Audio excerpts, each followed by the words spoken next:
नमस्कार, शांभवीज किचन मध्ये आपल्या सर्वांचं मनापासून स्वागत आहे। आज आपण घरीच शेजवान चटणी बनवणार आहोत। ही मार्केटपेक्षाही टेस्टी होते व घरीच बनवल्यामुळे स्वस्तात तयार होते। सर्व साहित्य खाली डिस्क्रिप्शन बॉक्स मध्ये दिलेले आहे। शेजवान चटणी बनवण्यासाठी आपण 100 ग्रॅम काश्मीरी लाल मिरच्या घेतल्या आहेत। ही उपलब्ध नसेल तर तुम्ही नेहमीची लाल मिरची बिया काढून घेऊ शकता। यातल्या आतल्या ज्या बिया आहेत त्या सगळ्या बिया काढून घ्यायच्या।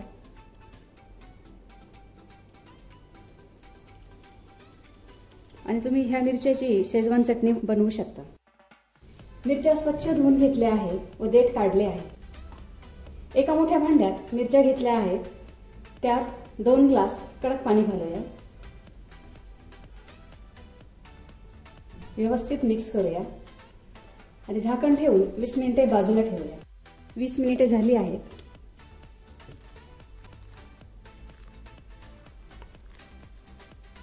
मिरच्या छान भिजल्या आहेत। ह्या मिरच्या आपण मिक्सरच्या भांड्यात जाडसर वाटून घेऊया। इथे एक लक्षात ठेवा की मिरचीची पेस्ट करायची नाही।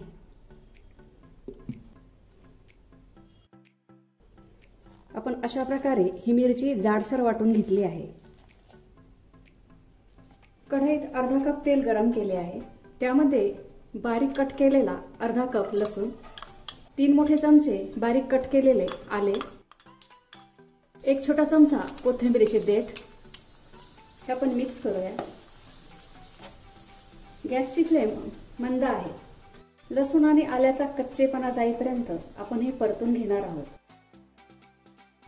हा लसूण आपल्याला तांबूस करायचा नाही। शेजवान चटणीसाठी तेल जास्त वापरतात, त्यामुळे चटणी जास्त दिवस टिकते। लसणाचा कच्चेपणा गेला आहे। ह्यात आपण जाडसर वाटलेली काश्मीरी लाल मिरची घालूया आणि मिक्स करूया आणि मंद गॅसवर हे आपण 4 ते 5 मिनिटे शिजवून घेऊया। फ्रेंड्स, चॅनल सबस्क्राइब केले नसेल तर सबस्क्राइब करा आणि बेल आयकॉनला क्लिक करा। 5 मिनिटे झाली आहे। तुम्ही बघू शकता मिरची व्यवस्थित परतून झाली आहे, कारण की तेल सुटले आहे। 2 मोठे चमचे साखर,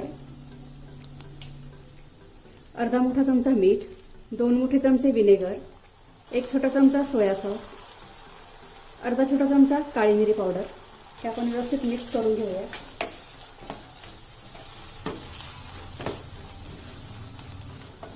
आपण 1 मोठा चमचा कॉर्नफ्लोअर घेतले आहे, त्यामध्ये अर्धा कप पाणी आपण व्यवस्थित मिक्स करून घेऊया। आणि हे कॉर्नफ्लोअर आणि पाणी आपण शेजवान चटणीमध्ये मिक्स करणार आहोत। तर एका हाताने आपण पीठ घालणार आहोत आणि एका हाताने आपण चमच्याने मिक्स करणार आहोत।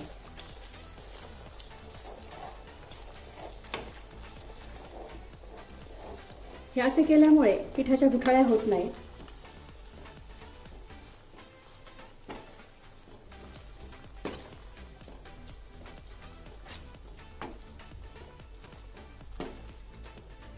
हे आपण आता व्यवस्थित शिजवून घेऊया। ह्यात आपण अजून थोडे पाणी घालूया। ही शेजवान चटणी 4 ते 5 मिनिटे आपण शिजवून घेऊया। शेजवान चटणी तयार आहे।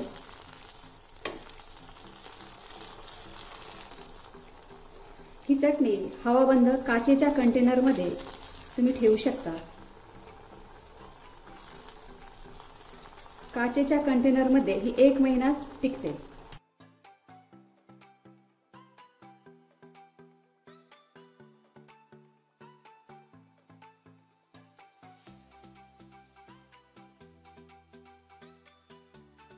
ही शेजवान चटणी तुम्ही फ्राईड राईस, रोल्स, रॅप्स किंवा स्प्रिंग रोल्स बरोबर खाऊ शकता। तुम्हाला जर माझा व्हिडिओ आवडला असेल तर लाईक करा, शेअर करा, सबस्क्राईब करा। बघत रहा शांभवीज किचन। धन्यवाद।